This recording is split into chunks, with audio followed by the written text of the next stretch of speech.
Guten Morgen, my dear friends and family. Operator Starsky joins the chat together with my good friend Sergej Sumlenny. How are you, my friend? Yeah, I'm great. Greetings from Kyiv. There was a raid alert again recently. But this belongs to reality when you have a crazy genocidal neighbor as Russia. Yeah, 100%. Listen, you're currently in Kyiv. I wanted to ask you about the situation. First of all, there's still more than 1,300 houses disconnected from the electricity and heating, and 1,300 houses. That is freaking a lot, even though Kyiv is big, but still it's a lot even for Kyiv. Can you tell us what are the main what is the main sort of aid the citizens of Kyiv require right now? Well, the situation is indeed severe. It is the longest blackout combined. Like, it's not a blackout that there is like no light in a city district continuously for days and days and days.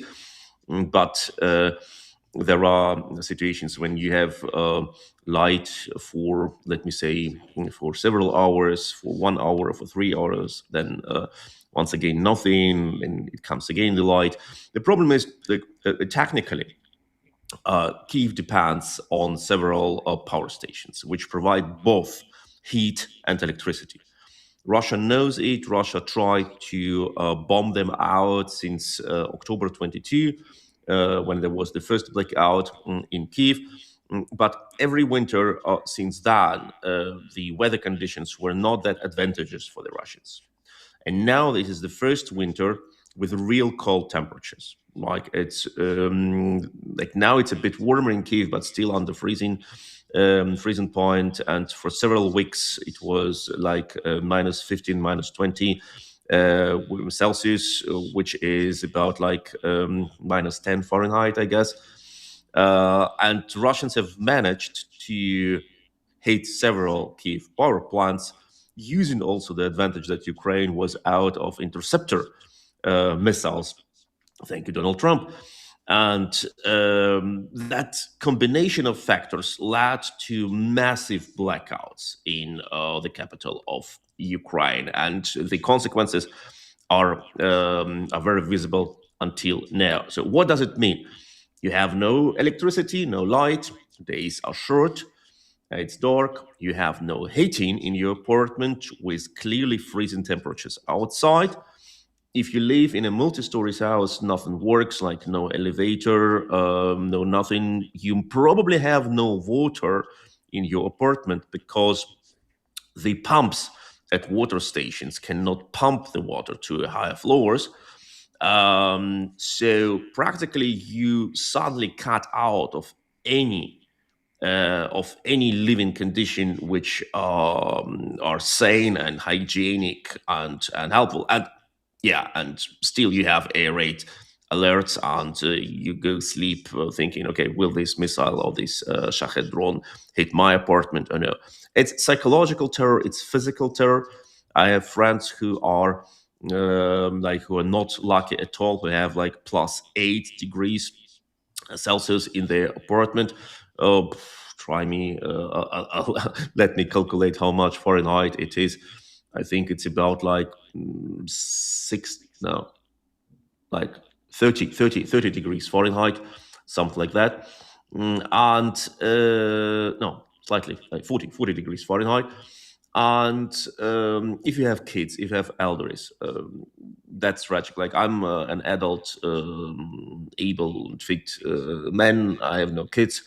I have no relatives who depend on me, so I can do my best out of this situation. But imagine you have like a 90 years old mother or father, or you have like newborn baby, and you live in an apartment dark, without elevator, without heating, without water. It's just terrible. Thank you so much. Can you please tell us what the citizens of Kyiv do to cope with cold, with electricity blackouts, and generally with the situation? Yeah. So probably like when you come to Kiev now, the first thing you hear is the sound of generators. Like it's all over the city, and if you go to the window in the morning, you see that the sky are a bit like brownish because of all the exhaust of the diesel generators. So the stores, the drugstores, they rely on generators. Some apartments rely on batteries like EcoFlows and other devices. And of course, you store water. Like the hours you have water, you store water for technical purpose, flushing the toilet first and foremost. It also like washing dishes, etc.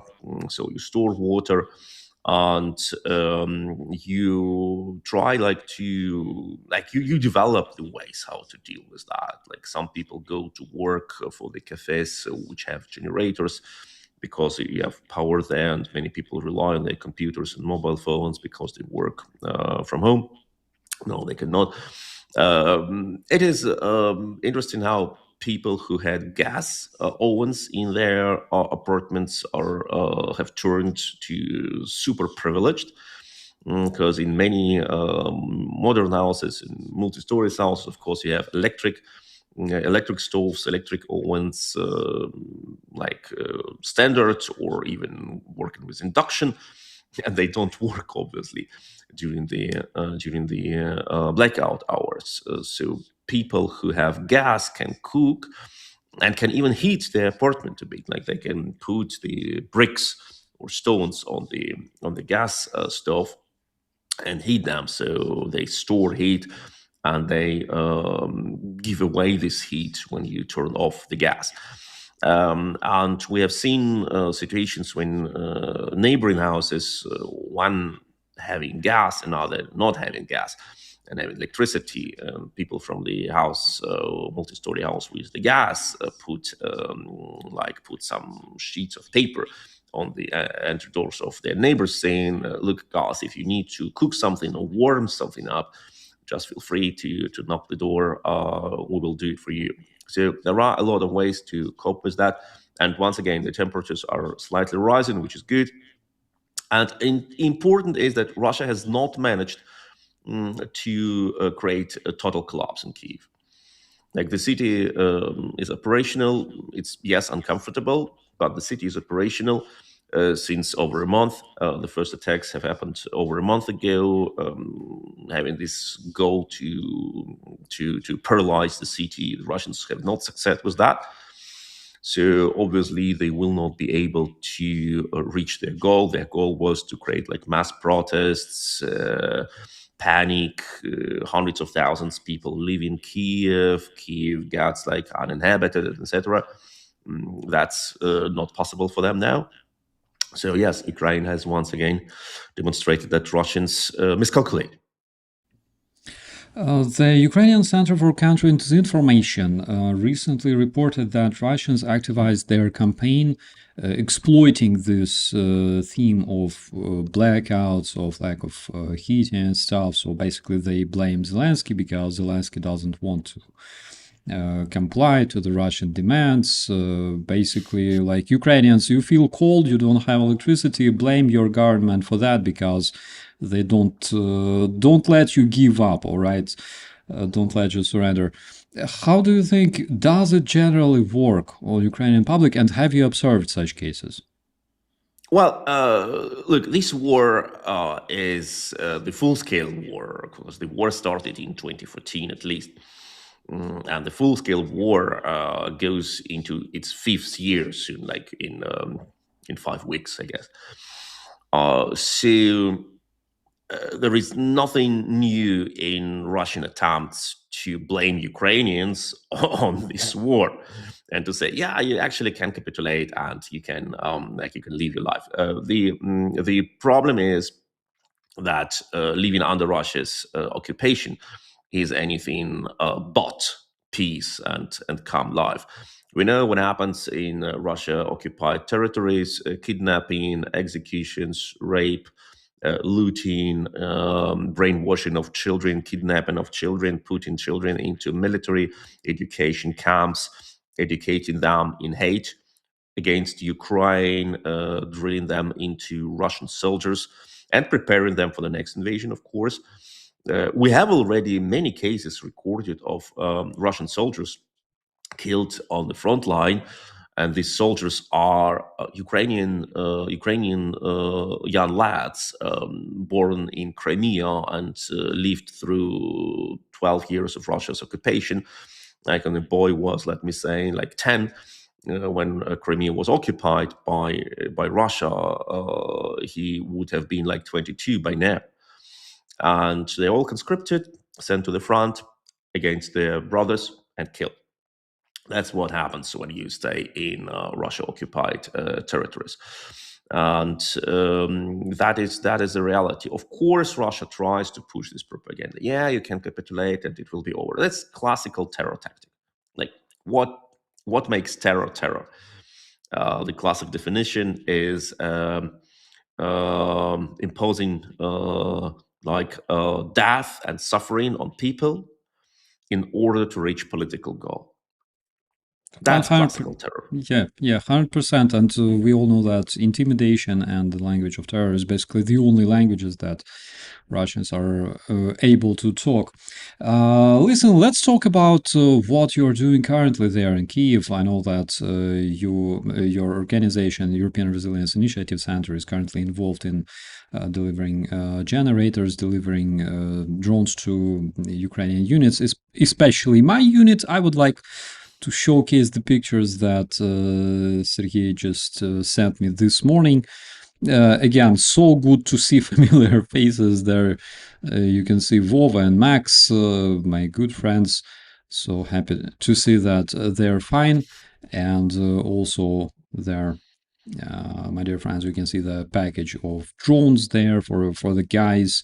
Those beautiful boxes, all right, from Nova Posta, decorated with Christmas themes. So cool to see. Can you talk a bit more about what you're doing right now?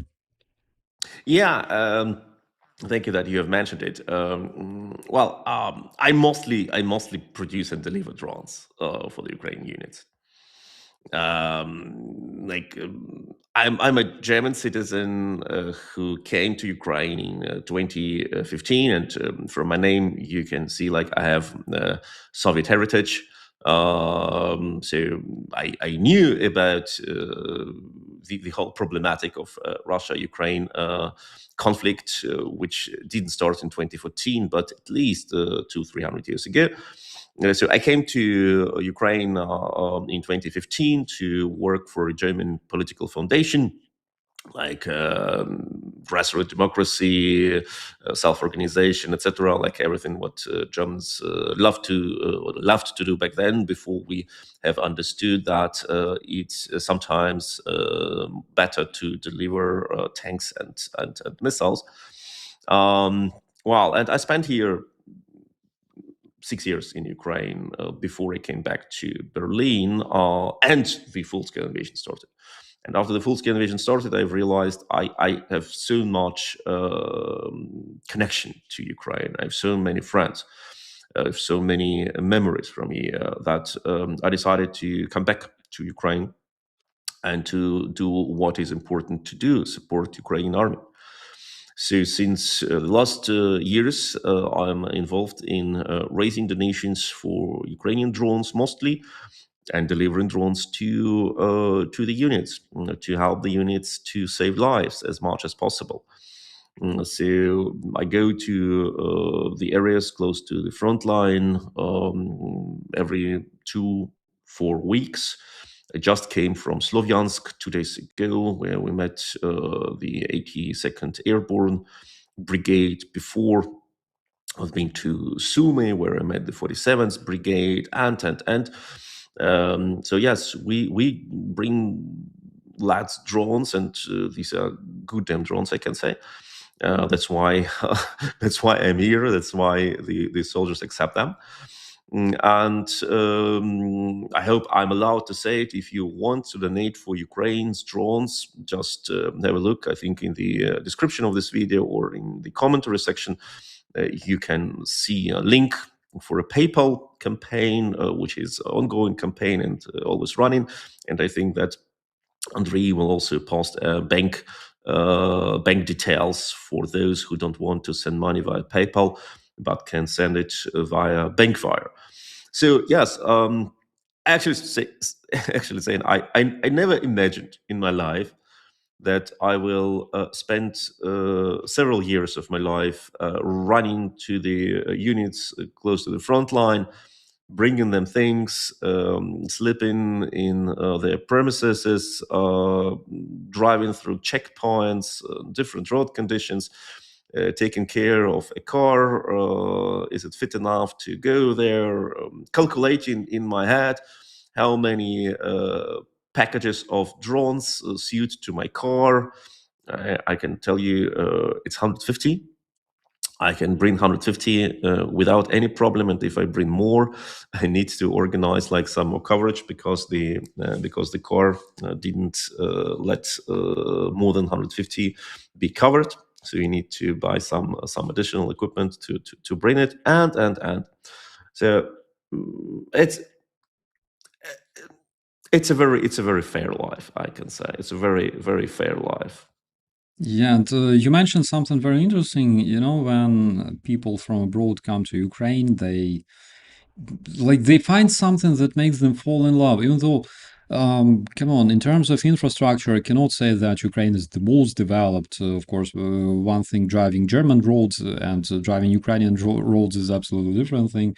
We all know that, but at the same time, like people find something that makes them just, just want to stay there. But we have several commentaries already. A commentary from UK Scooby. Sergey, how are you personally? I hope that you know that we are all thinking of you all. Oh, thank you so much. I'm fine. I'm fine. Look, I'm privileged. Like really. I don't have, as I mentioned, I don't have people who depend on me here, like my relatives. Like many families have kids or their elders. I don't have this situation. I'm free to maximally to operate on maximum efficiency without thinking of my responsibilities and duties. That's a huge thing. After all, like I'm a German citizen. I'm allowed to go to Germany or whatever else the day I want. It's not what I want to do, but that's what I can do. I may do, and that's the thing which is very different. Like many people cannot do. I have like my institution which I run. So I do what I love to do, what I decided to do. And I live like in a good apartment in a great city. And speaking about the yes electricity, yes heating, yes everything, but frankly speaking, I feel with my job I feel safer being in Kyiv compared to Berlin, because when you go through Berlin, you see and hear tourists from Russia. And I was born close to Moscow, in the Soviet Union and the territory of nowadays Russia. I hope Russia will not exist for a longer time. And I will say, yeah, I was born on territory of modern Moscovia or something like that. I hope very much for collapse of Russia and decolonization of Russia. Uh, it will make life better for everyone, including Russians, by the way.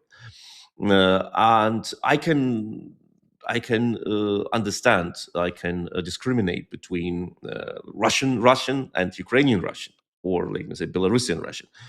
Very different ways how people speak. And I know these people are from Moscow, and you see it in a subway, and close to you is a group of young lads who speak Russian, clear Muscovy accent, and you think, okay, maybe last week they were killing civilians in Ukraine. What are they doing here and now? Um, they got death threats, living in Berlin many times, and it's not a big deal to find a person in Germany. It's very easy. and you don't know like what happens next. Because people were killed in Berlin by Russian agencies, and nothing happened. Yeah, so in Berlin, which is saturated by Russian influence agents and agents, you know that in the center of Berlin there is so-called Russian house operating a huge building, like taking the whole block and the Friedrichstrasse, uh, directly subordinated to Russian International Agency of International Cooperation, they say, but of course it's a spy nest.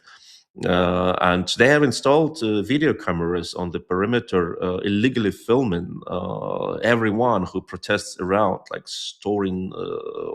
obviously storing their images, etc. Their guards have physically attacked people outside in the street. So the Russians feel absolutely free to impose violence on people in Berlin, and for me, it's much more comfortable emotionally and much safer to live here in Kiev and to do what I love to do. And logistically, like from Kyiv, you take a car in 7 hours. You are in the east, like in Slovyansk or in Kharkiv, even earlier in Zaporizhia, in Kherson. And from Berlin, if you want to visit your friends from the units, you need to take at least 4 days trip, like 2 days one way, 2 days back, and that's logistically impossible. So I'm absolutely happy to be in Kyiv. And the last thing, Andrei, I do not agree that comfort level in Ukraine is like that. It's different. It's different, but in many cases, it's better. It's better because the willingness of people to help you and to help each other is astonishing. Like you will never experience that friendliness in many countries. In many countries, you go to the store, you ask the sellers what they sell. They will try to find the best for you. They will talk to you, even if they will not be able to help you. Sometimes they will do their best. You communicate online with services and ask them. And I'm not saying it as a foreigner. It's what Ukrainians say about their experience. Like it's always possible to agree on something, even under this terrible war of genocide. People remain very open-minded and very friendly, and that is really great. Yeah, absolutely. We also have one commentary from our good friend Carlito, who made those drones that you deliver to Ukrainian units. Well, it's different. Like drones production is decentralized in Ukraine, and Ukraine produces 5 million drones per year of different kind. Like we produce drones by ourselves. It was a decision we have taken after about 1.5 years of buying drones on the market, and we have understood that it's better to produce drones by ourselves. It's very simple why. Because there is practically two ways of deliver drones to the units. Either you deliver one drone fits all, and that's what very often is offered on the market. And if something fits everyone, it doesn't fit anyone perfectly. It's okay, but it's not wow. Like you can buy a simple car and it will do its job, but you never buy like Ferrari from a stock. It's always been designed for you. So we worked with the best, and we still work with the best drone units. We work with Azov Corps, with RUBIZH Brigade of Andrei, with the 47th Mechanized Brigade Magura, with the 93rd Холодный Yar, with 501 and 505 Marines. We work with 225 Assault Regiment, which fought in Russia, in Kursk, and with other units. And what makes these units so special, they have extremely high hit rate. They have hit rate with our drones of up to 70%, like 70%. And that is what distinguishes them from other units. They have the best drone operators, the best pilots who know how to fly, and after all, it's the best return on investment, if you say. So you can deliver like 20 drones to a unit which uses only with 20% efficiency. You can deliver 10 drones to a unit which use them with 80% efficiency, and the latter result will be better. Now it comes to the case, why are they so efficient? Also because they know very well what kind of frequencies they should use, what kind of setup they should use, what cameras they should use, and. And that's not what you get from an off-shelf drone. That's why I go every 2-4 weeks to the frontline units and meet them and talk to them and ask them, what is the development? What do you need? We change the setup, even for the same unit, we change the setup regularly, each couple of months. And that's why you need to keep production in your hands, so you know that you produce exactly what the unit needs now, and you can even make some changes and adjustments in the last minute, because there were cases when they called us and say, look, the setup we have ordered like a month ago, it doesn't work anymore. Can you change it also on drones you have already produced for us? Yes, we can. So that's why it's done that way. So we produce and we deliver, and it's all in one hand, and they know we are responsible for the thing, and that creates a lot of trust. They show also their secrets. They are practically our additional R&D department, and we bring them to Germany, to NATO, to advise Germany and NATO. So next 3 weeks, I will go in through German military facilities with several Ukrainian soldiers, bringing them to the discussion rooms and helping my German compatriots to learn from Ukraine.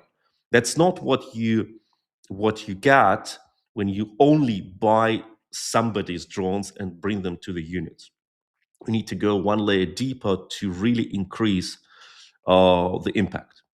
And the problem is, I'm sorry, Andrei, that I'm talking so much, but like I love drones, and I think Ukraine is like drone paradise for R&D and for knowledge and for concepts and for future. We are experiencing now the same development on warfare as during World War I and a bit earlier, with development of machine guns and barbed wire and fast shooting artillery. And as in World War II, with development of tanks and mobile warfare. So we are now practically experiencing the next wave of quantum leap of war technology. And many say, okay, it doesn't seem so legit, because the previous technology leaps, they were very costly and very intense. Like, you cannot produce a tank from scratch. You cannot produce like a good howitzer from scratch. Drones are hobby drones. Like, anyone can produce them, and why Ukrainians needed them? Because they were out of artillery. It's a weapon of poor countries. No, it's not. It is first and foremost, it's a significant change in military tactics. It is providing the lowest level of military hierarchy with firepower and autonomy in decision taking of what target and how I hit in which distance, which was unseen before. Because a drone can hit a target in a distance 18, 20 kilometers with a precision of plus minus 1 yard, like 50 centimeters, and with a payload of, let me say, up to 2-3 kilogram. It's practically a bazooka with a sniper aim.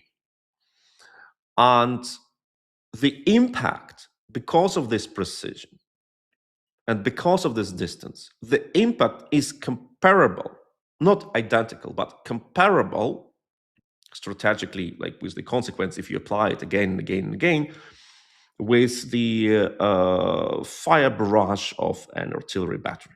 And artillery battery is under command of some captain or major and is subordinated to brigade commander, who is sometimes a general or at least a colonel. So a soldier has firepower and autonomy which has never been seen before. That changed everything. Logistics, offensive tactics, defensive tactics, subordination, and.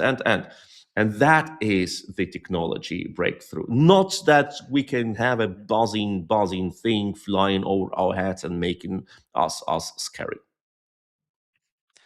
That is absolutely amazing. Not only you can produce drones yourself, but you also modernize and customize them to meet the needs of the drone operators, because some need FPV, like kamikaze drones, others need bomber drones, others need drones that use specific radio frequencies and things like that, and that's something absolutely incredible.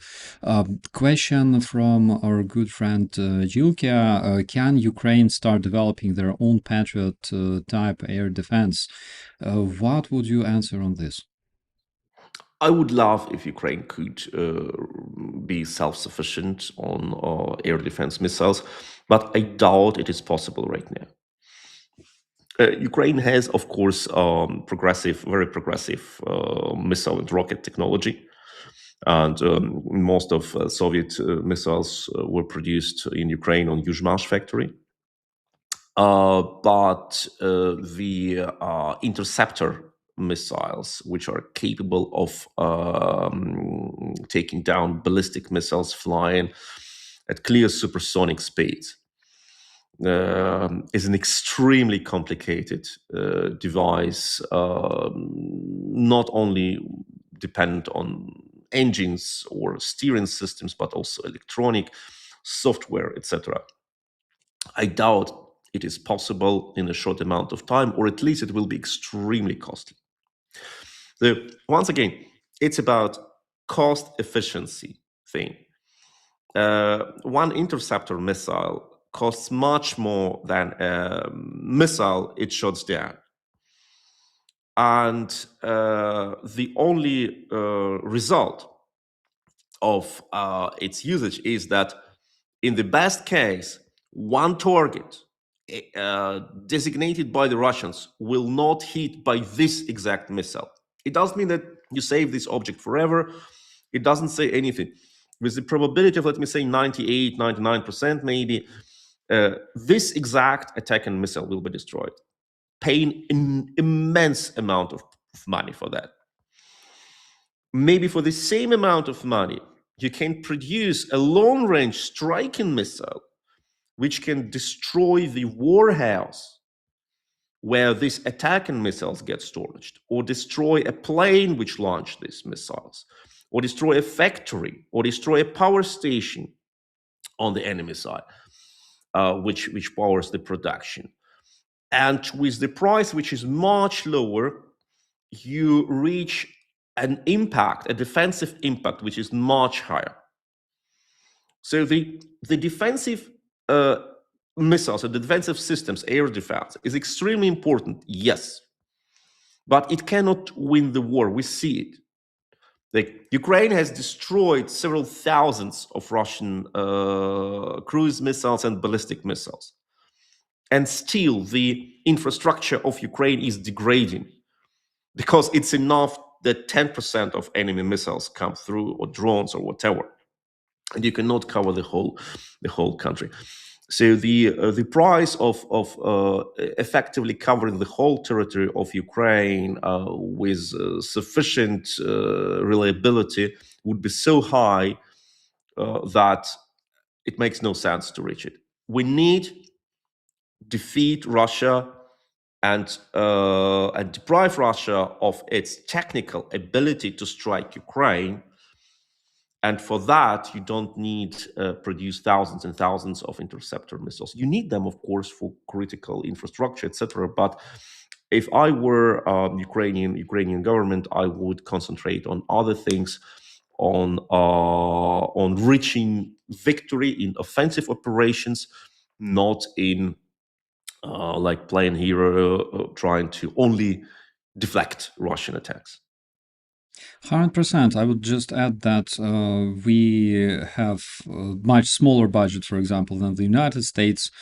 I think in terms of defense, it's of course incomparable, and United States are of course able to produce those PAC-1, PAC-2, PAC-3 interceptor missiles for the Patriot systems and stuff, but we unfortunately cannot do that. First of all, the technology is very complicated, as you said. It's very, very costly. We have systems like SAMPT, we have systems like NASAMS. IRIS-T, those are more or less capable to intercept the Russian ballistic missiles, which are the big, like probably the biggest threat in terms of, are we able to protect our critical infrastructure or not? Because when we're talking about the drones, the long-range drones, the Shaheds that Russians are launching, then we have, first of all, the tiny interceptor drones that work really, really well. Plus, we have like the drone wall already being tested in Ukraine. That's like amazingly efficient system. And also, we have already a bunch of short-range missiles. They're tiny, and they're specifically designed to counter the Russian Shahed. So it's, I cannot say that it's not a problem anymore, but the more Russian produce them, the more our capacity is growing to intercept them as well. All right, it's not like we're left behind. Yes, and in this case, and as a person who also produces interceptor drones, I can say that interceptor drones is maybe the only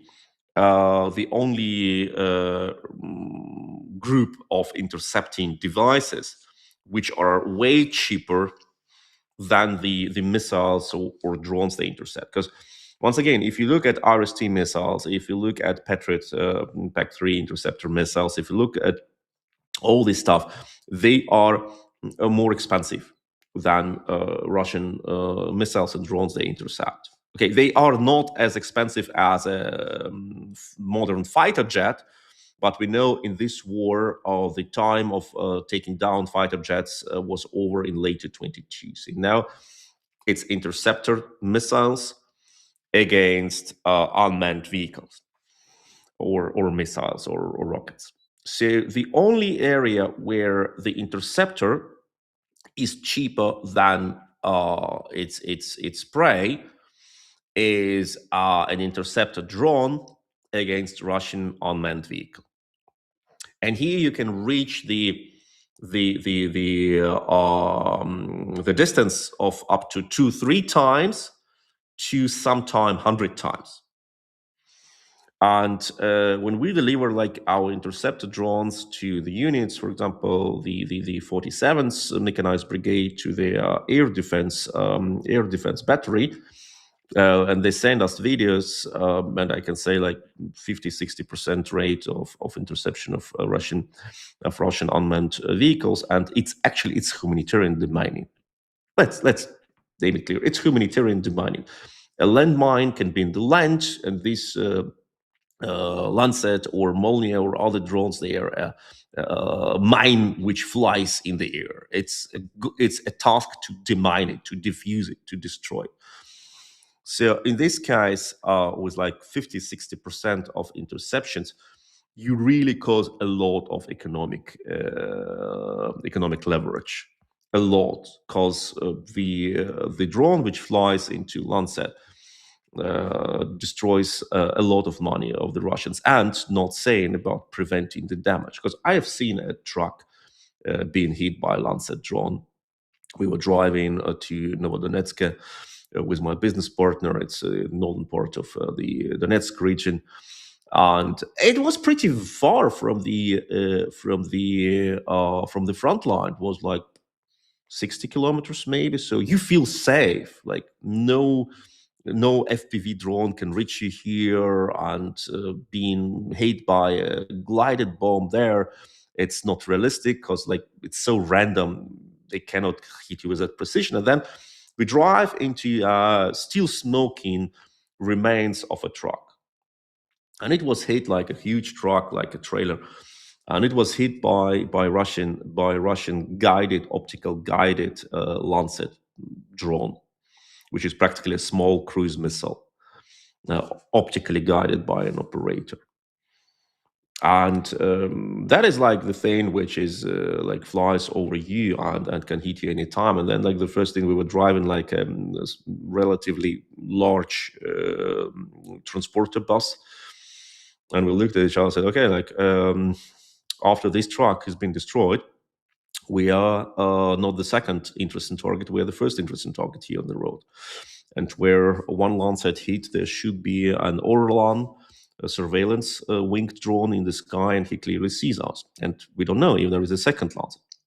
So from this perspective, destroying these things from the air, taking them down, reduces the damage a lot and saves human lives in a huge scale.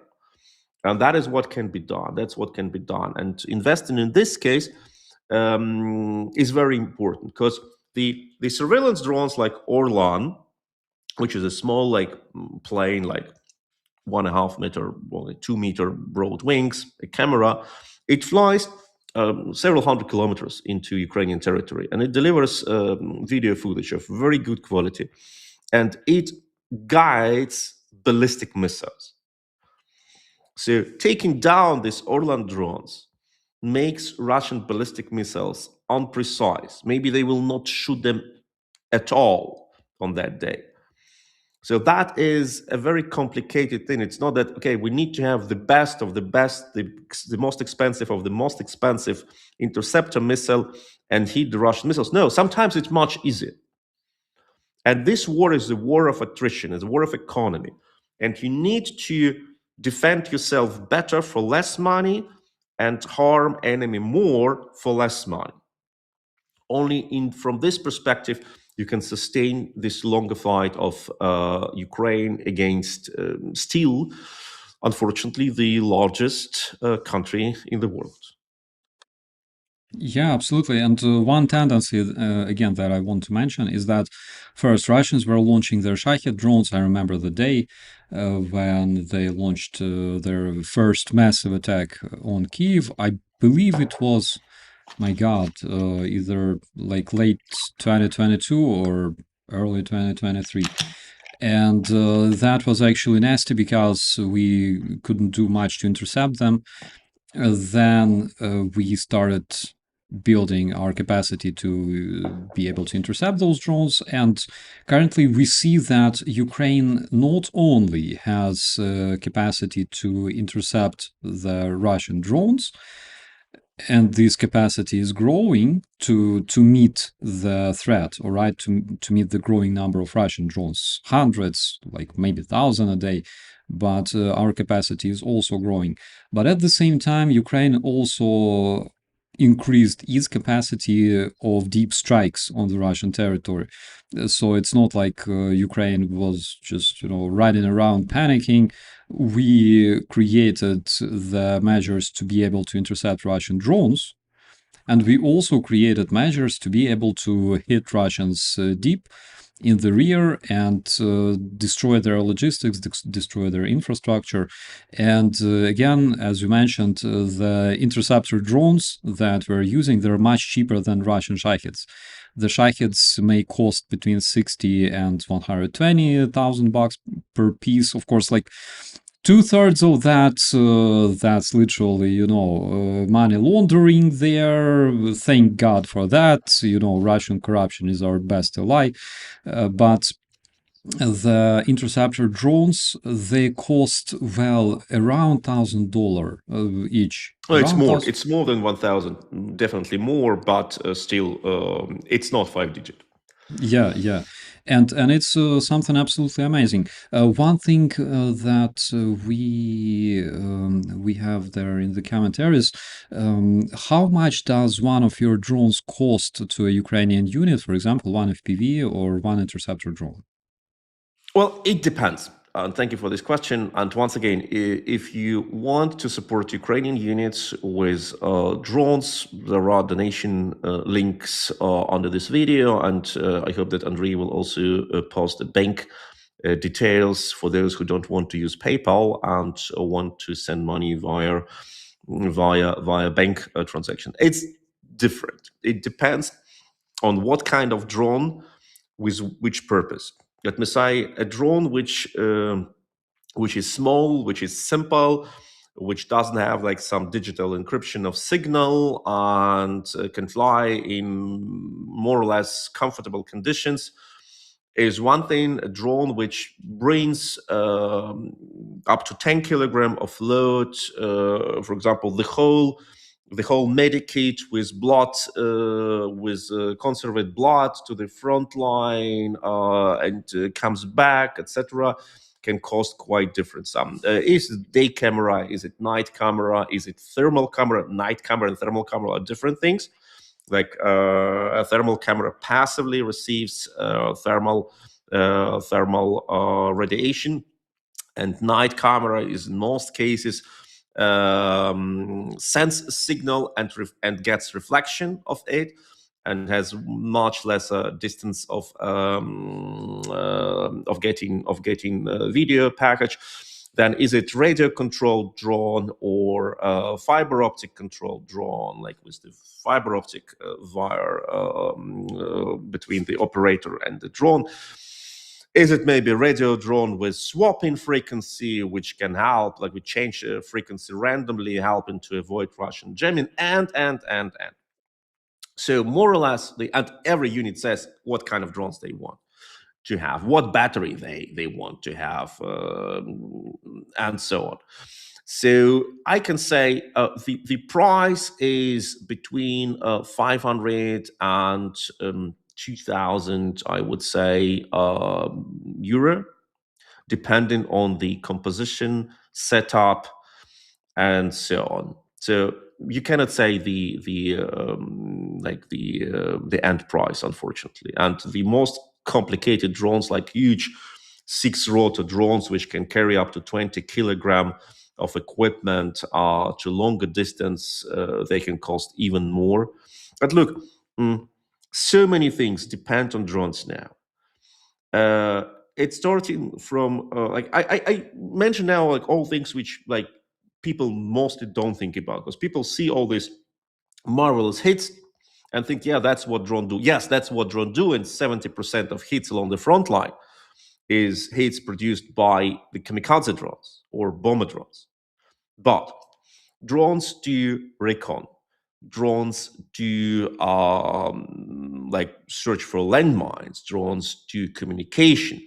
Drones do transport. There are units which stuck behind Russian front lines for months and months. They get supplied with water and food by drones. Last year, a field medic of the Azov Corps of the National Guard was awarded in Europe as the best medic in Europe, best field medic in Europe. For what? Because he organized blood transfusion for a wounded soldier who was hit by Russian bullet and was laying in the field under Russian fire, and they could not evacuate him. So this Azov field medic sent a blood conserves to him and equipment, and guided him how to make blood transfusion. Just imagine, like the guy's life was saved, but think like how much creativity and heroism and technology was behind that. Another unit, I think it was RUBIZH, I'm not sure, but I think it was RUBIZH. They evacuated their soldier from being encircled, delivered to him an e-bike with a transport drone. So the guy could jump on this bike, push the throttle, and run out of the encirclement. And we know cases when Russian soldiers was transferred to captivity. They wanted to surrender. They didn't know where to go, so the Ukrainians sent them drone with instructions, and this drone led them to captivity and saved their lives and prevented them from killing other people, and so on. It's incredible. It's incredible to understand how it operates on the ground, and what are the situations. And for each mission, you need your own drone. It's exactly like for each task, you need your car. Do you have large family or small family? Do you ride mostly in the city, or do you ride outside? Do you transport things or not? Like, what is the road conditions where you drive? Is it mostly off-road and winter conditions or not? That's why there is not one thing like single drone. Yeah, I saw the e-bike evacuation by drone, writes Madeline Suzette. Yes, it was spectacular. Yeah, I saw a lot of these videos. I saw like how a Ukrainian soldier called for help. By, it was 47th Brigade, I think. He was wounded. He was on a recon mission, was wounded, ambushed by the Russians, wounded, and laying in the on this roadside. Then he saw a Ukrainian drone. He has demonstrated his papers saying, "Yeah, I'm Ukrainian," and the Ukrainians sent a Bradley for him and evacuated him. So a lot of things, like practically, you have surveillance over the battlefield. It's really three-dimensional now. You have surveillance over the battlefield. You have very short decision level. You don't need to ask your commander for some recon, etc. And it makes units really autonomous. And that is not even the most amazing thing, my friends. Let me show you one interesting video. That is literally Ukrainian land drone taking Russian prisoners. That one was published yesterday, I believe, yesterday morning. Check this out. The Ukrainian land drone, land-based platform. There you can see Russisch Soldaten surrendering to a Ukrainian robot, literally. How Yeah, crazy is that? I already read a joke on Ukrainian Twitter segment. The Russian prisoner of war get interrogated, like first interrogated by the officer, and the officer asked, "Okay, who has captured you?" Said, "A machine gun." You mean a machine gunner? No, a machine gun. Like really, like being taken into captivity by a robotized machine gun. Like, we're living in cyber sci-fi future. Yeah, and one important thing to remember is that Skynet is here, and Skynet fucking hates Russian terrorists. Do you consider, maybe not even like, do you consider, are there requests from our units to European Resilience Initiative Center, for example, to provide them with land-based platforms? Well, practically, we live in Ukraine and we work with Ukrainian military. Ukrainian military has such a huge demand of everything. They take everything you offer. You have cars, they take cars. You have tires, spare tires, they take spare tires. You have generators, they take generators. You have medical supply, they take medical supplies. We have, out of many reasons, and in some case by coincidence, we have decided to focus on FPV flying drones, quadrocopters and six-rotor copters by now, which can be used for different purposes, like I mentioned them already. And that's what we do. Of course, when we work with several units, we say, okay, you guys, like, you're a drone unit, you have lost your pickup recently by Russian attack, and we know you guys, we love you guys, we'll try to buy you a pickup or something like that, or they need like equipment like antennas which were destroyed. Of course we do it, because yeah, you know these guys since years, and you've spent time with them in very close proximity to the front line, and you know them, and frankly speaking, they are, some of them could have been my kids. Like, I'm 45, and some of them like are 22, 25, 26. They could have easily been my kids, and they are protecting me, and I'm sitting in Kyiv. Okay. So that's what we do. And to organize a land-based thinking, we don't produce them. We don't produce them because it's quite different technology. Like, not like land-based drone or water-based drone is quite different technology compared to a flying drone, out of very simple reasons. So the best what we can do is just take the cash out of the pocket, the cash people donated, and buy it on the market.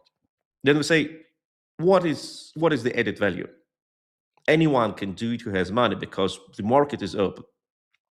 We do flying drones because we produce, for both donors and for both soldiers, we produce added value, because we know that we do very good drones, and some units say the best drones, and we optimize the efficiency of this money being used, because we cut the costs, because we talk to the units and we produce them exactly what they need in the time when they need, and very fast. And that what makes our work, which gives sense to our work.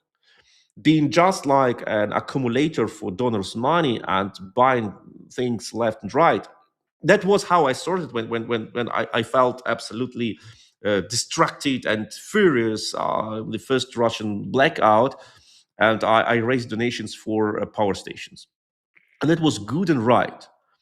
I raised money, I bought power stations, I brought them to Ukraine, to Izum back then, freshly liberated Izum. But after that, I realized you need to do something more. You need to be a sort of a multiplicator of this money. You need to produce something with your creativity, with your knowledge, and you can do it only when you have a team which is dedicated to exactly that cause, engineers, assembly workers, etc., and you know what you do, and you do it better than the others do. And we have a highly motivated team. We have a team who has their relatives on the front. We have team members who lost their relatives on the front, and you cannot find people who are more motivated to do the best drones for the best price, to the best units, than people who know how to lose relatives on this war. And I'm pretty sure that they worked knowing that this drone can save lives of other soldiers. We have a very, very important question from Madeline Suzette. She asks, has Ukraine started making, or does Europe make, the electronics power boards? Is it not dependent on China in case access to the Chinese market gets cut off? And that is something that we can hear pretty often, that we all the time we have some kind of limits in terms of parts delivered, and sometimes, of course, we can find some sort of other providers or distributors to supplant what China is providing, but it's like different quality and yada yada. What can you tell about this one? Well, it's better than it can be, but it's not as good as I would like it to be. So you can produce pretty much think China-free. And so there are Ukrainian components, and there are more and more European components. You have European-produced cameras, and they don't use Chinese parts for these cameras. You have European-produced motors, of course, and other parts. Like the bottleneck is flight controller. We're still dependent on China pretty much. But the good thing is this part is so multitask that you cannot completely block export of these parts. So China cannot say, okay, we now completely cut it from Ukraine. What can be, of course, in a potential China-Taiwan war, we will experience shortages of that. And of course, the logistic ways. You need to wait for that, and you need to buy through like some other countries, etc. And you need to send money to a country which is our adversary. Let's call it very clear: China is our adversary, and China is Russia's boss. So you practically send money to those who support Russia, and that's bad. Not the security reasons in the chips themselves is bad, because there are not so much security reasons there or security issues, but the fact that we support industry of our adversary and combined with the long logistic way. So that's why we buy as much as possible in Ukraine and in Europe. And I hope, okay, we can produce a China-free drone, yes, but it will be more expensive and it will be not that flexible, I'm afraid. But everywhere where we can, we produce it China-free. And that also is a reason why our clients, our soldiers, love them, because they know they're reliable, they're good, and yes, they do their job. I have another question for you. Can you tell us what is the Russian capacity? Because we know that Russians basically produce, we can say, pretty much equal number of FPV drones as Ukraine, and Ukrainians are facing basically the same problem as Russians do at this point. What can you tell about the Russian capacity? And also, which is very important, what can you tell about our edge over the Russians in terms of drones? Well, yes, the Russians produce, I guess, more or less the same amounts of 5 million a year now. What differs Russia from Ukraine? In Russia, it's much more centralized and oversighted by the Ministry of Defense. We all get regularly all these brochures and catalogs of Russian Ministry of Defense, and naming all the models and producers and their technical capacities, etc. That's funny to read it, and then you can read and see, okay, you go, this development. The Russians have slightly different understanding of what strategy they want to perform with which drones. They have also different access to resources. They had from the very beginning better access to Chinese fiber optic these packages. That's why they used fiber optic drones more intensive than the Ukrainians did. But more or less, it is the same. In Ukraine, it's more decentralized with a lot of private initiatives and units practically competing against each other, which is good because it leads to creativity, and which is bad because the best practices do not get shared as actively as they should. The Russians have a very strict rules of drones applying the same tactics, and that's why this Rubicon unit of the Russians, the Rubicon drone unit, they go from front district to front district, and they establish the sort of training protocols for the units of for the drone teams of all the units, teaching them how to use different tactics and technologies. In Ukraine, there is an attempt to do the same with the Magyar's birds, and but as you know it better than me, Ukraine is way more decentralized and sometimes chaotic in a good way, sometimes in a bad way than Russia. It's simultaneously Ukraine's strength and Ukraine's weakness, dependent on the situation. Yeah, we've heard about the Rubicon unit. We know that Ukrainian units call them the cuckold unit, actually. So I have another I question love the fact that Rubicon faked several videos recently, like prepping them, like cutting them, making them more blurry. For example, Rubicon has forged allegedly hit on a Ukrainian Patriot system. And it was clear after the fake was revealed, it was clear that the Rubicon knew that they have made a mistake. They have misidentified a model of a Patriot missile and hit it and believed it was a real one. Then they realized it wasn't a real Patriot system, so they blurred it.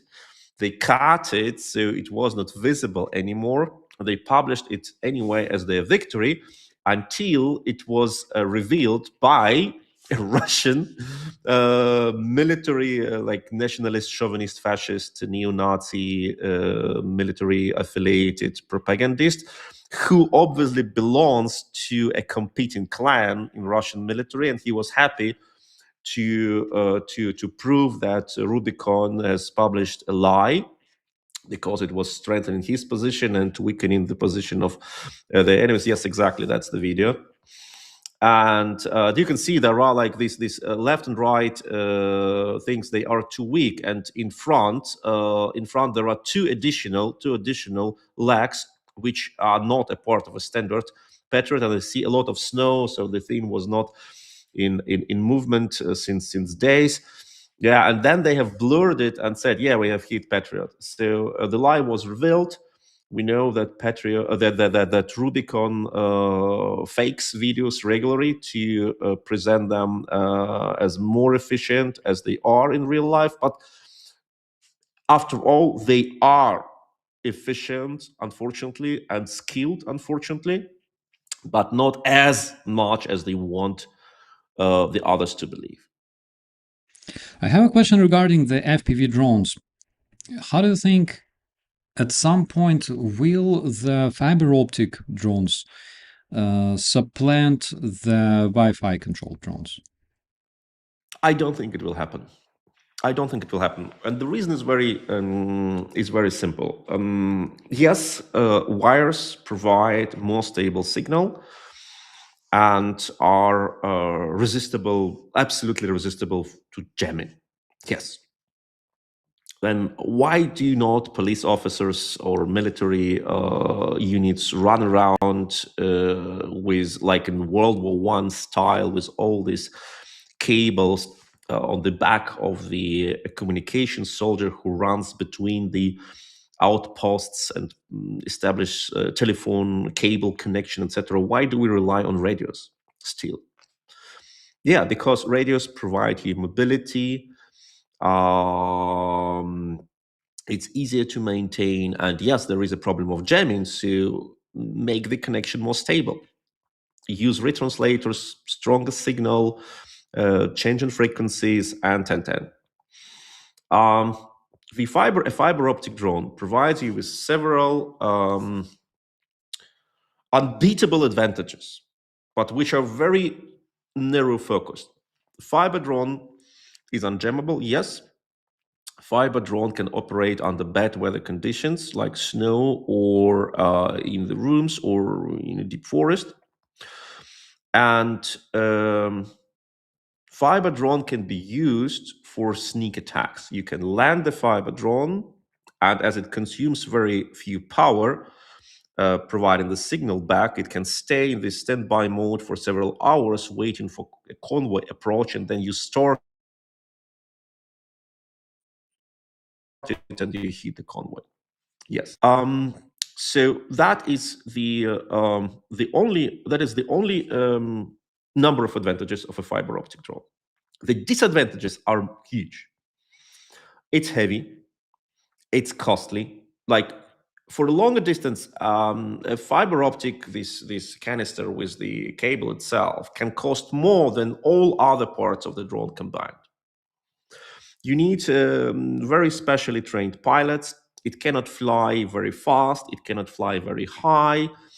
And therefore, it is more easy to identify this drone and intercept this drone, and you cannot test a fiber optic thing. It's only one use. It's either good or not, but you never know. So besides of these very special situations of usage, where you say, I take a fiber optic drone, you prefer a radio guided drone with a stable radio signal. And I stress it, with a stable radio signal.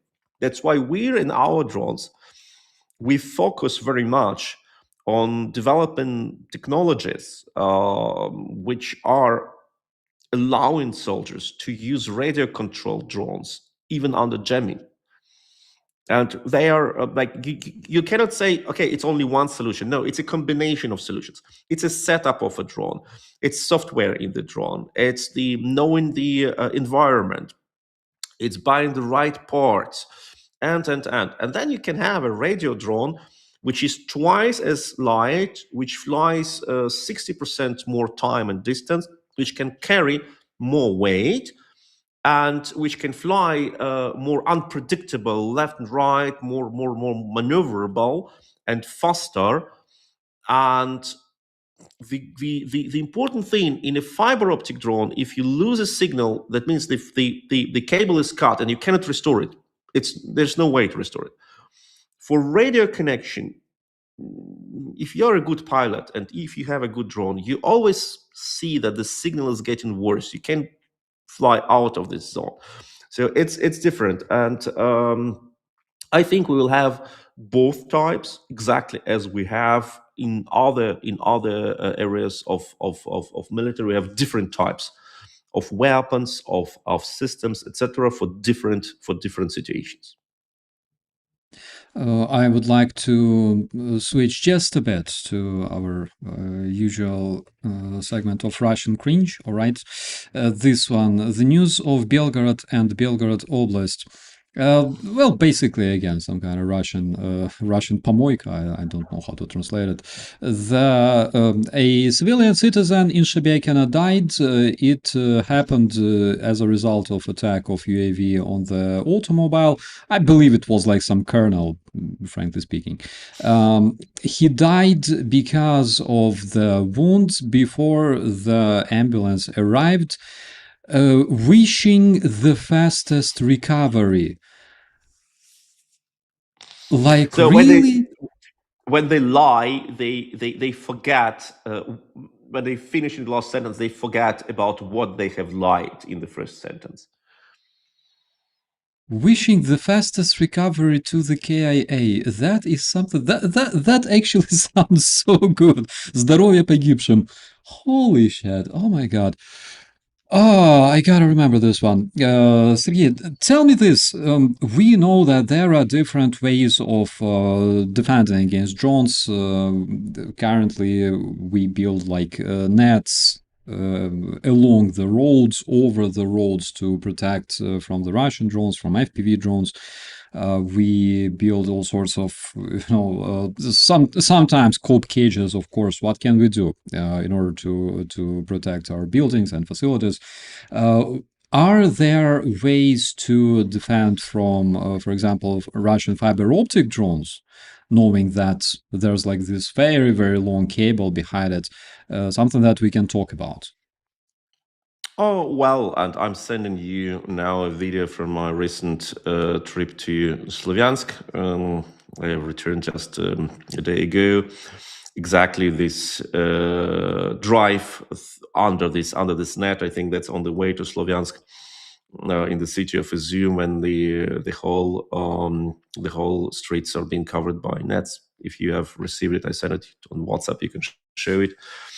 What are drones? So practically, when you see or hear an FPV drone, it's already too late, because in most cases you have no chance to outrun it. And that's our trip. You can see left and right, there are these piles, and over them there is a net being spun, and you can drive like for kilometers and kilometers in such sort of a drone tunnel. You can see the buildings left and right destroyed by the Russian artillery back then. It's the city of Izum, and you see like the same roads in the field. Then you just drive in a sort of a drone tunnel. Wow. And when you see a drone, it's too late, because a drone can reach a speed of, let me say, 80 up to 100 kmh, and it's very maneuverable. It's very maneuverable. Like all the videos when you see a soldier tries to save himself from the drone, and the drone just runs around, waits until the person is exhausted and hits. Maybe the only way to evade it is to provoke an unskilled operator to strike you and then to lay down, so to hope that the drone hits like in a couple of meters behind you, and if you're lucky, then the splitter will go over your head. But it's like buying one lottery ticket and hoping the same day you win a jackpot. And what the nets do, they prevent direct attacks of a drone against the cores, because the Russians want to cut logistics. The Russians want to terrorize people, to cut logistics, and you know that in Kherson, which is way closer to the Russian positions than Slovyansk and other cities are still to the Russian positions, the Russians have something which they call a human safari. They bring young, unskilled drone pilots and train them how to use drones. The way that the pilots just hit civilians.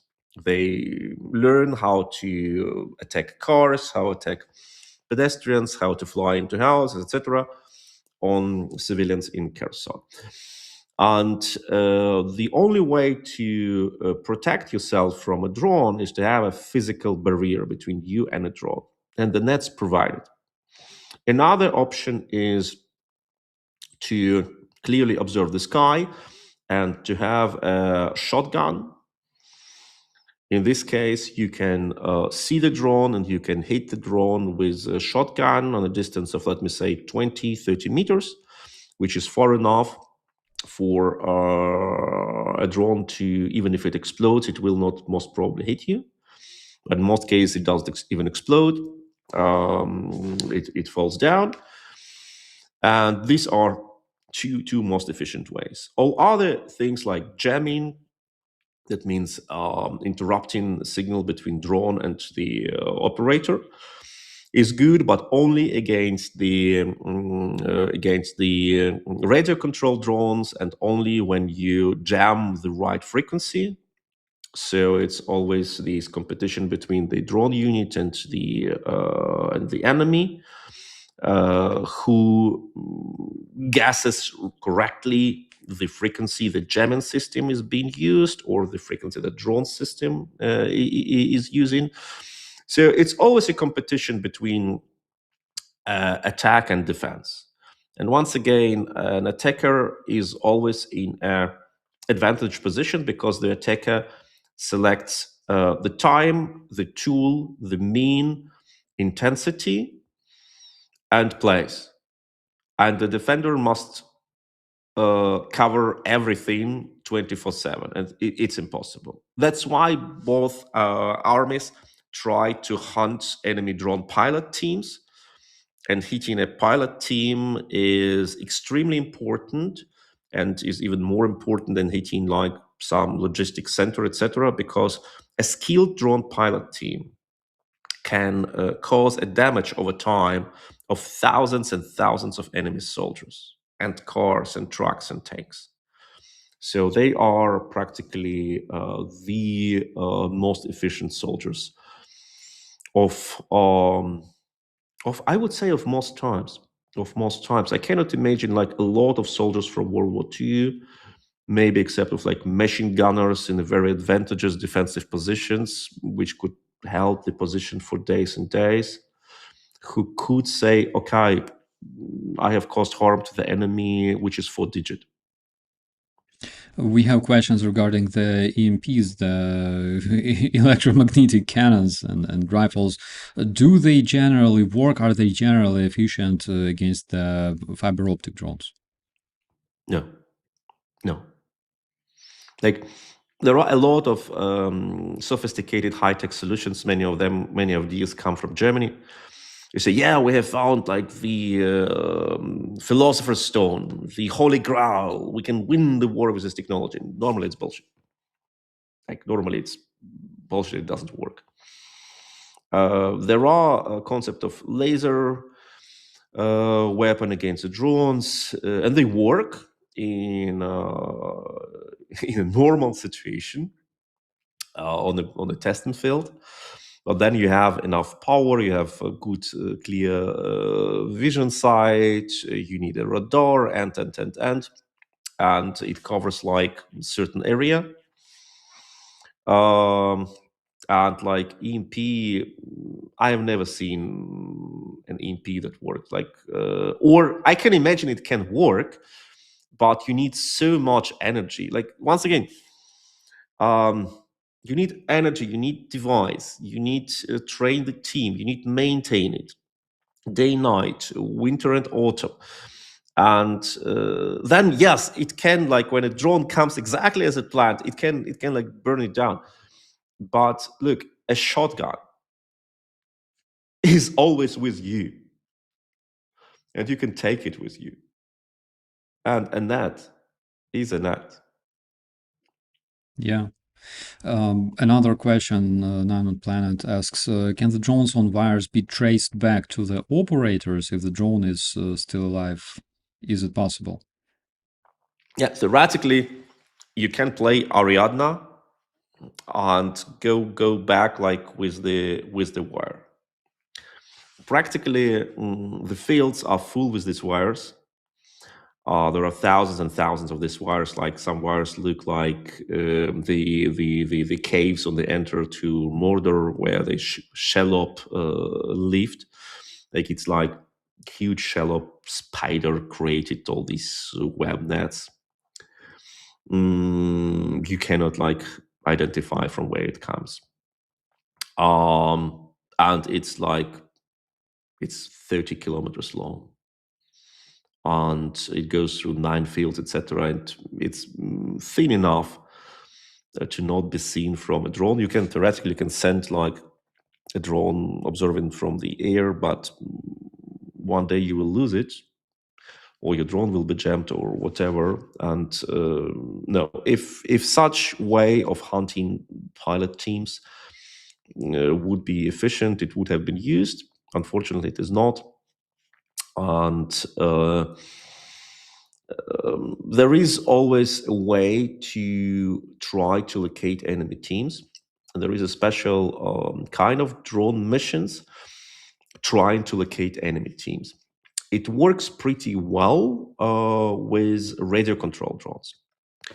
So you send a sensor drone which flies around the area where normally you can expect you would have a drone pilot's nest.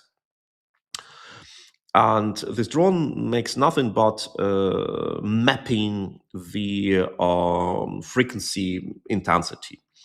And if you have like several of these drones flying around, you can triangle the hotspots of radio emission. And this hotspot of radio emission is most probably the antenna of a drone pilot team which guides a drone.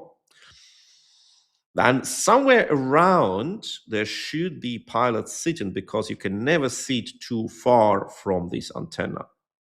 You normally sit like pretty close, like dozens of meters, maybe 50 meters, maybe, yeah, something like that.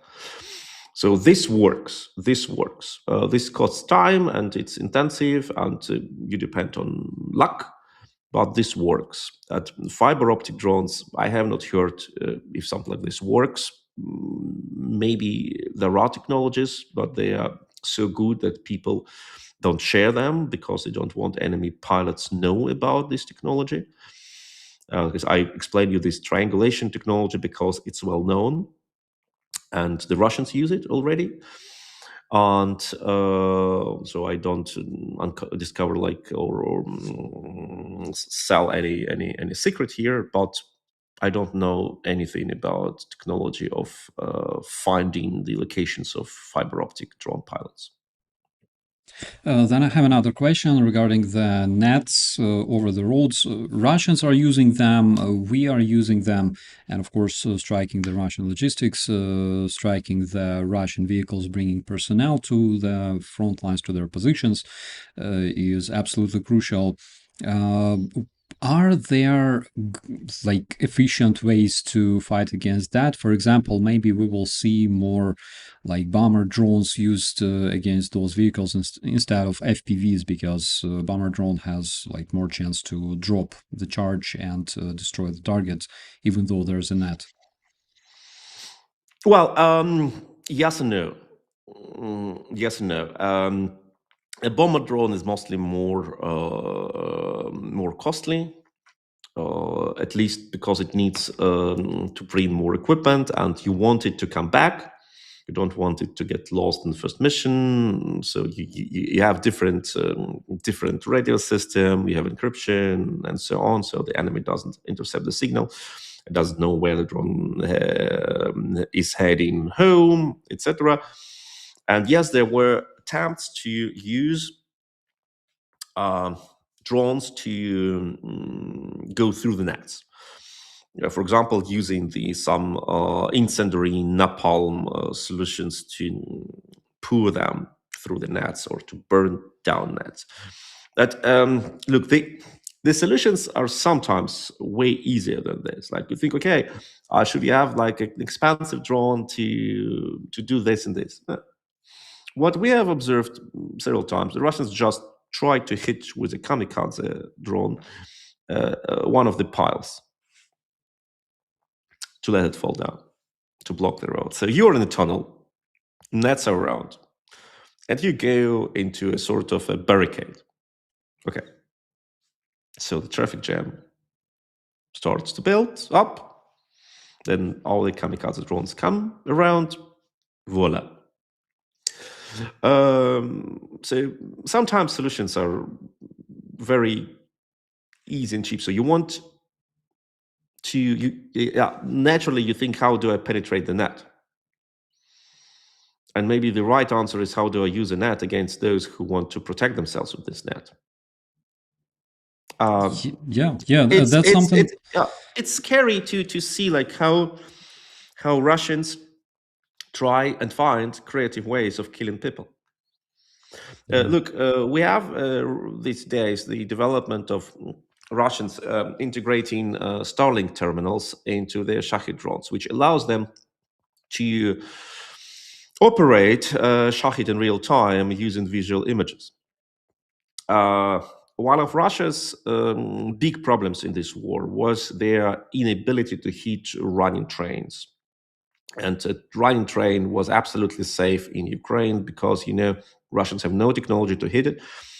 So they didn't even try because they knew they will not succeed. So you just go through the whole country with a train, and it is the most safe area because this train will never be attacked, because they will not spend their missiles on that. So now with the Shahed drones, and Shahed drone is a huge thing. It's the size of a small car carrying a 90 kilogram, 180 pound warhead, thermobaric. Like, it's not a small drone. It's a cruise missile. Come on. So they have guided yesterday 3 these Shahed drones into a train in Barvinkovo, which is the last station before Kramatorsk and Slavyansk. So the trains don't go to Kramatorsk, they don't go even to Slavyansk, they stop in Barvinkovo, and then people go further on buses. So I've been there like 2 days ago. So they hit with 3 drones this passenger train, deliberately targeting civilians on a train because they want to paralyze Ukraine's logistics of people.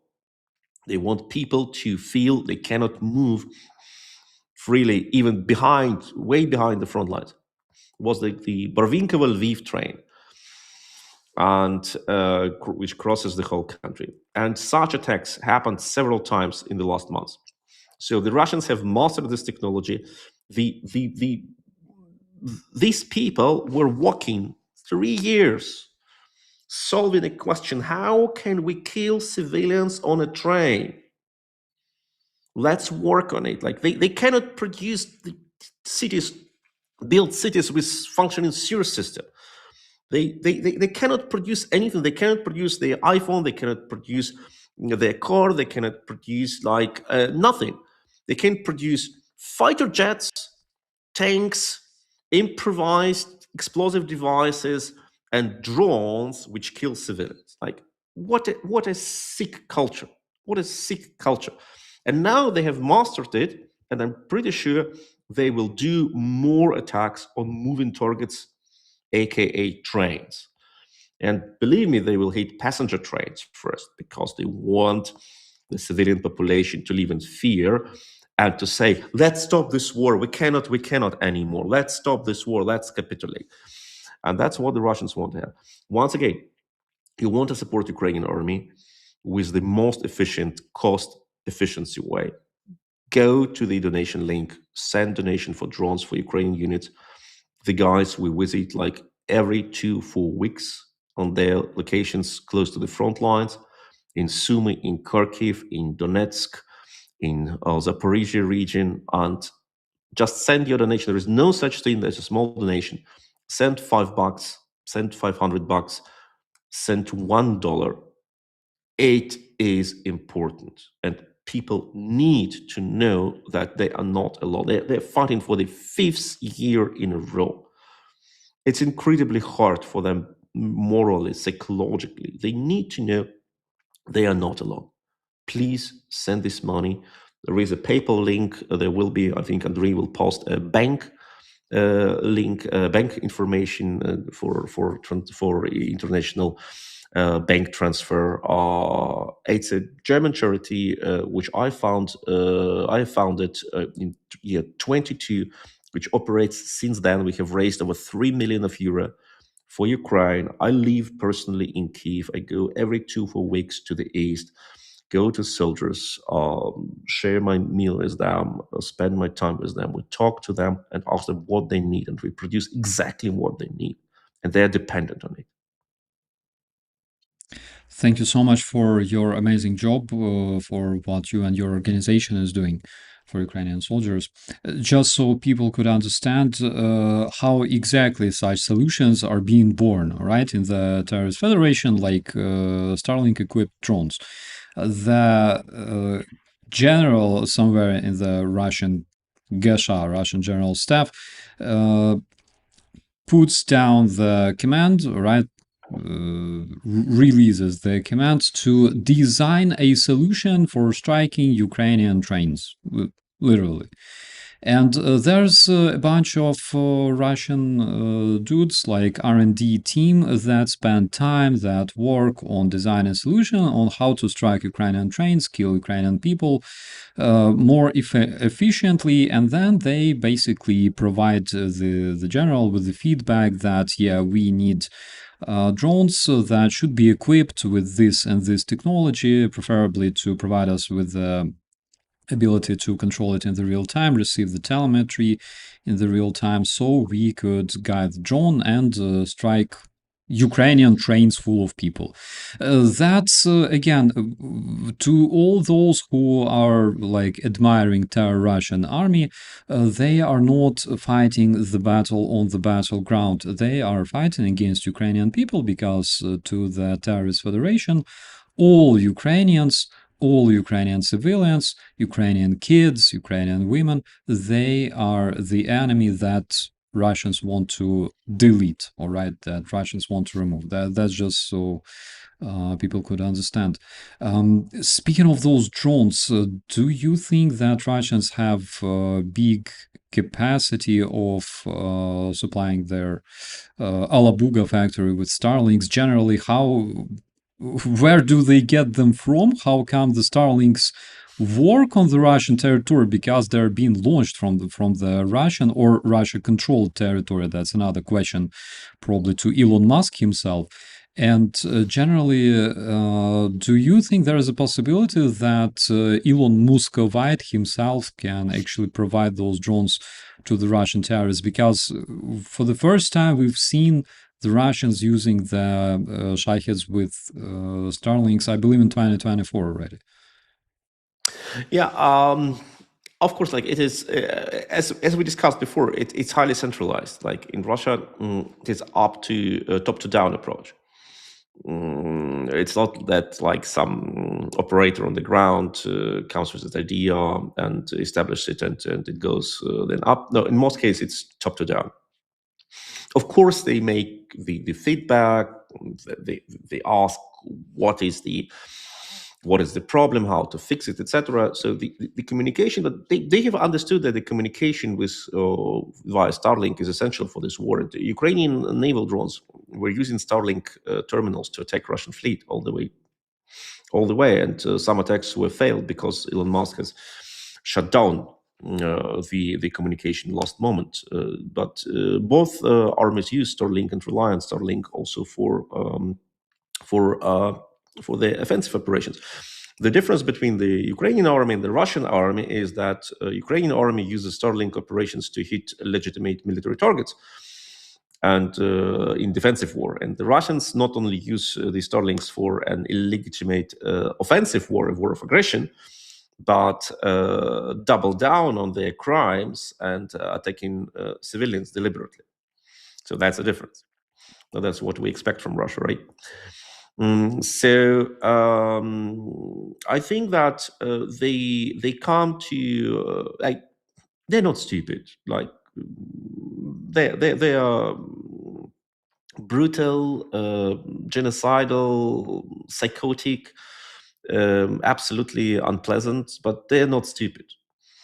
At least they're commanding officers, and they understand that they need to increase the efficiency rate, and for that they need precision. And they have found out that, especially with jamming systems and with other things, Ukrainians reduced the efficiency of Russian Shaheds. So they needed to make Shahed less autonomic, less autonomous, less automatic, but guide Shaheds in real life. And for that, they tried to use Ukrainian mobile network. So they bought Ukrainian SIM cards, installed them into Shahed, and used them as LTE modems. And in Ukraine, mobile internet is amazing thing. It works with crazy speed. But then the Ukrainians started to jam internet in the areas of air raids during the air raids.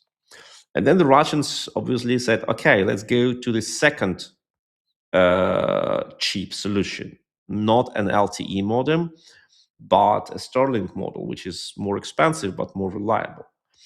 So now we see the electronic plates in the Shahed with an factory integrated Starlink port, and that's a different way to go this war. So once again, Russians introduce some modification and make it centralized, and then they scale it up. Yeah. To me, it's like a huge mystery. Russia launched thousands of Shahed drones at Ukraine as of today. All right. Mystery number one is, of course, how is it even possible that Russians were able to buy like thousands of SIM cards from Ukraine and ship them to Russia easily? First of all, for drones, but secondly, for example, for like their boat farms, the boat farms that they're using, because they also need SIM cards to be able to activate their accounts and power them with AI. But that's like a rhetorical question. I want to ask you this. Of course, our channel is often watched by, the big fans of like SpaceX, big fans of Elon Musk, shining genius who wants to bring us to Mars and yada yada. And how can you bite the hand that feeds you? Elon Musk in 2022 brought like donated from his pocket gazillion of Starlinks that saved your Ukrainian ass, all right? Otherwise, you would just freaking, I don't know, capitulate in February 2022. What would you say to all those people? Luckily, you know, I noticed that a lot of them finally unsubscribed. I freaking celebrate this, but generally, if you were speaking to such a person blaming you, how can you say bad things about Elon Musk? What would you tell them? Well, I think first of all, the ambitions of Russia are clear. They have said it many times. Ukraine should not exist, and Lavrov and Putin have said it again and again. And recently, Russian Patriarch Kirill of the Russian Orthodox Church, who is also an FSB officer, was holding a speech in front of the Russian military and said that the Ukrainian regime, as he said, and President Zelensky and Poroshenko and others, they are Satanists and must be defeated. Okay, that's a holy war for Russia. It's not about like some security guarantees or even economy interests.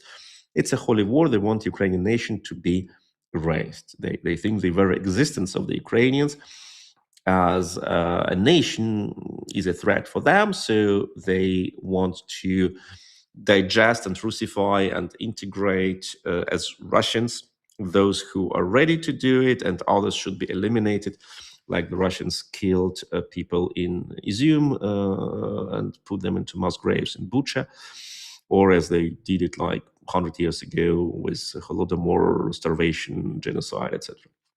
So that's very easy. Then in this like world, you can say, okay, I don't care, or I don't believe it, because I don't believe it. Who cares? It's my right to have my opinion. My opinion is Russia is a great, peaceful nation, and Ukrainians are trapped by Western propaganda. I don't care. And in our modern society, people tend to believe what they believe, even when they see the opposite by their own eyes. There was this experiment, like bringing two people from Czechia who denied the existence of this war at all, who said there is no war, it's all media hoax. And they were brought to the east of Ukraine, to Kharkiv, and they have seen the destruction, and they lived under bombing raids, and they heard the explosions in the sky. And you know what? They came back and say, yeah, we still don't believe. We still don't believe. Not convinced enough. No, not convinced enough.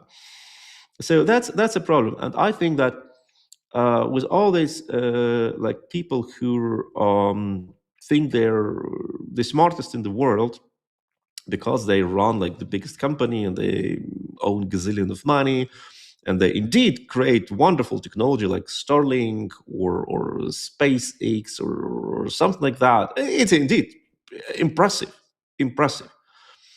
They say, okay, then we have to say also on cases which we not understand, but we can do anything because we have this knowledge, because we are so important. Just remember how Musk attacked the rescue team in Thailand when the group of Thailand's school kids, I think it was a soccer team, was trapped underground in a cave.